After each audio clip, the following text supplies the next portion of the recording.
Technical entry scheme यानी TES Indian army की ये वो एंट्री है जिसके थ्रू बच्चा क्लास 12th के बाद डायरेक्ट ऑफिसर बन सकता है, वो भी किसी बिना रिटन एग्जामिनेशन के। मैं समझाता हूं, कंप्लीट डिटेल बताता हूं, एनडीए से कैसे डिफरेंट है, हर एक चीज डिटेल में समझिएगा। आपको इसके बाद कोई भी डाउट इस एंट्री की नहीं रहेगी। अगर आप एलिजिबल है तो this is one of the best opportunity जो इंडियन आर्मी आपको देती है ऑफिसर बनने के लिए।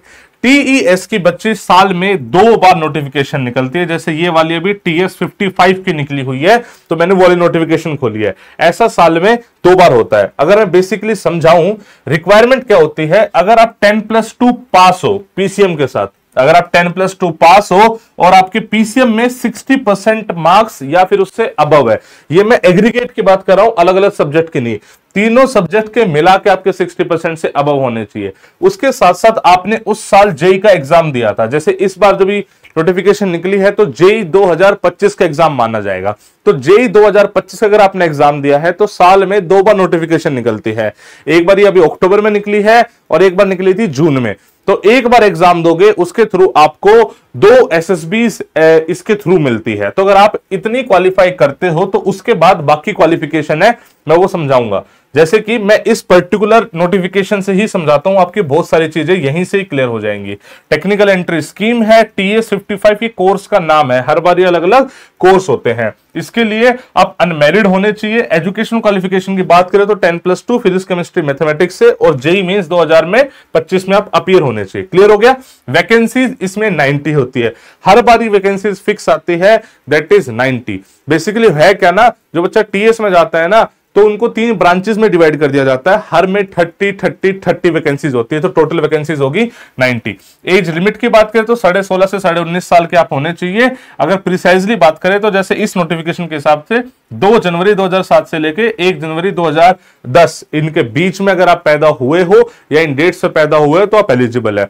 ये जो 16.5 से 19.5 साल है ना, ये बेसिकली अकेडमी ज्वाइन करने की होती है।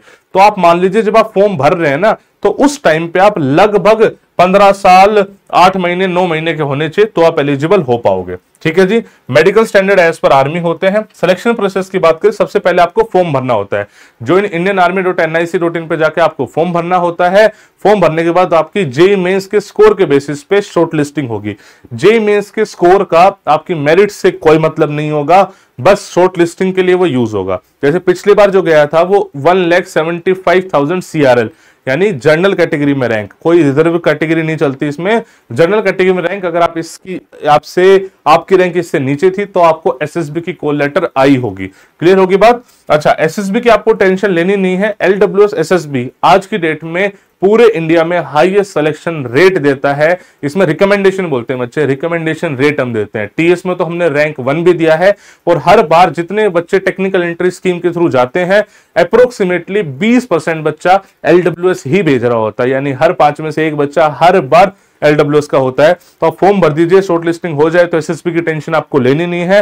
मैं गारंटी देता हूं आज के डेट में पूरे इंडिया में best SSB guidance LWS SSB दे रहा है।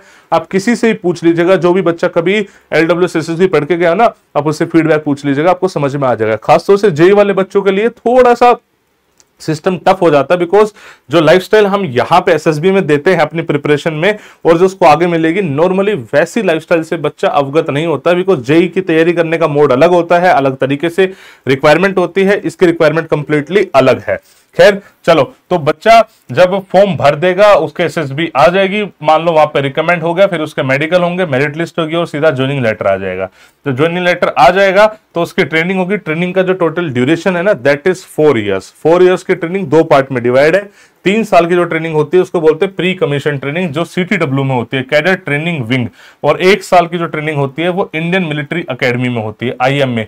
पहले 3 साल बच्चा सीटीडब्ल्यू, इसकी भी 3 विंग्स है, वहां पे तैयारी करेगा, मतलब ट्रेनिंग करेगा, और उसके बाद 1 साल सब लोग जाएंगे आईएम में और वहां से इकट्ठे पास आउट होंगे। आपने एनडीए सुना होगा, एनडीए और इसमें कोई डिफरेंस नहीं है इन टर्म्स ऑफ प्रमोशन या कुछ भी डिफरेंस नहीं है। दोनों ही 4 साल की ट्रेनिंग के बाद मतलब बेसिकली आईएमएस से पास आउट होते हैं। दोनों का ही पद जो होता है वो लेफ्टिनेंट होता है। मतलब अगर एनडी में भी 3 कैटेगरी है, बस एनडी का फर्क ये है कि एनडी ट्राई सर्विसेज के लिए रिक्रूटमेंट होता है बेसिकली, राइट, एनडी एग्जाम जो होता है। तो अब अगर उसमें आप आर्मी कैडेट हो और यहाँ पे टीएस के थ्रू जा रहे हो तो कोई डिफरेंस नहीं होगा, आप एक साथ ही पास आउट हो रहे होगे बच्चे, एक ही बैच से पास आउट हो रहे होगे और आगे जाके कोई भी चीज डिफरेंशिएट नहीं होगी, बस काम में डिफरेंशिएशन है। यहाँ पे आप टेक्निकल विंग में जा रहे हो तो सारे काम आपके टेक्निकल होंगे, वहां पे आप इन्फेंट्री में जा सकते हो, आर्टिलरी में जा सकते हो, तो उस हिसाब से काम होंगे। सिर्फ काम का डिफरेंस है। मतलब कमीशनिंग दोनों ही परमानेंट कमीशन है, दोनों में ही जबरदस्त अपॉर्चुनिटी है, दोनों में लाइफ बहुत ही बेहतरीन है, राइट। ठीक है, अवार्ड ऑफ डिग्री यहाँ पे इंजीनियरिंग डिग्री बच्चे 4 साल के बाद आपको दी जाएगी। जब पहले आपकी पद होगा वो लेफ्टिनेंट होगा। अच्छा, आप लेवल 10 पे जाओगे। बेसिकली इंडियन गवर्नमेंट में जो सबसे हाईएस्ट पे स्केल है जिसपे बंदा स्टार्ट कर सकता है वो लेवल 10 ही है। मतलब ये बात कर रहा हूं मैं ग्रेजुएट वाले, उसमें हो सकता है कोई एंट्री ऐसी हो जो बहुत ही late entry, lateral entry type हो, उसमें हो सकता है थोड़ा ऊपर से स्टार्ट करे, बट गवर्नमेंट जॉब में इससे ऊपर स्टार्ट नहीं होता है। तो लेवल 10 से बच्चे आप स्टार्ट करोगे। और उसके अलावा मतलब पैसा तो एक अलग चीज होता है, जो लाइफस्टाइल और जो प्रेस्टीज, जो प्राउड, आप भाई साहब मैं क्या ही बताऊं, मतलब अलग लेवल की लाइफस्टाइल होगी। कॉर्पोरेट में आप जाके हो सकता है पैसा इतना कमा रहे हो बट ये लाइफस्टाइल कभी मैच नहीं कर सकते। आप बेसिकली इंडियन गवर्नमेंट के एसेट हो, भारत देश के एसेट हो, और आपकी हर एक चीज का ख्याल आप भारत सरकार रखेगी। ये वाला सिनेरियो मान लीजिए आप, राइट। तो ये वाली सब चीजें होगी।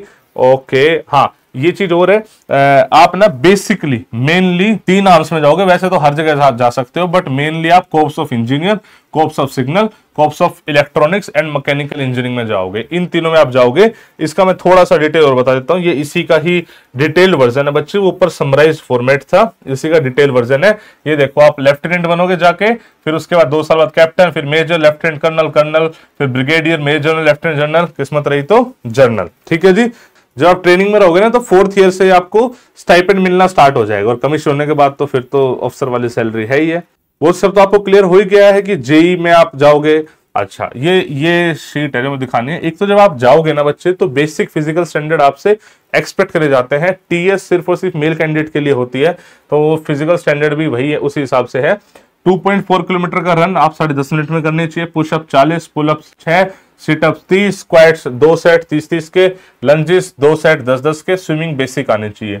ये कब चाहिए? जब आप अकेडमी जा रहे हो, आज नहीं। जब अकेडमी आप ज्वाइन करोगे उस टाइम पे इतना बेसिक रिक्वायरमेंट है, तो तब तक आप ये सब डेवलप कर लोगे।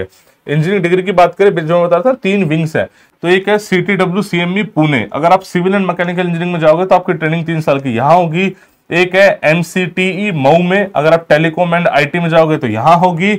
और तीसरी है MCME सिकंदराबाद। अगर आप इलेक्ट्रॉनिक्स एंड मैकेनिकल में जाओगे तो आपकी ट्रेनिंग बच्चे यहाँ होगी। अगर आप CTW मतलब CME पुणे से जाते हो तो आप कोर्स ऑफ इंजीनियरिंग में जाओगे, और MCT मऊ से जाते हो तो आप कोर्स ऑफ सिग्नल में जाओगे, MCE में जाते हो तो आप course of electronics and mechanical engineering में जाओगे। ठीक है भाई, क्लियर होगी चीज। मेरे हिसाब से कोई और डाउट इसके अलावा बची नहीं होगी। आप फॉर्म इसका भर दीजिएगा, अपने यारों दोस्तों को भी शेयर कर सकते हो जिसको टीएस के बारे में नॉलेज ना हो। बहुत ही जबरदस्त अपॉर्चुनिटी है हर उस बंदे के लिए जो एलिजिबिलिटी क्राइटेरिया फुलफिल करता है। एसएसबी की टेंशन आप लेना मत, बेस्ट गाइडेंस हम देंगे। बहुत बार ऐसा होता है बच्चे को पता भी नहीं होता है कि ऐसी अपॉर्चुनिटी एग्जिस्ट कर रही है। अगर उसको पता होता तो शायद वो तैयारी कर लेता। तो आप प्लीज इस वीडियो को मैक्सिमम से मैक्सिमम लोगों तक शेयर कीजिएगा। I wish you all the best. जय हिंद, जय भारत।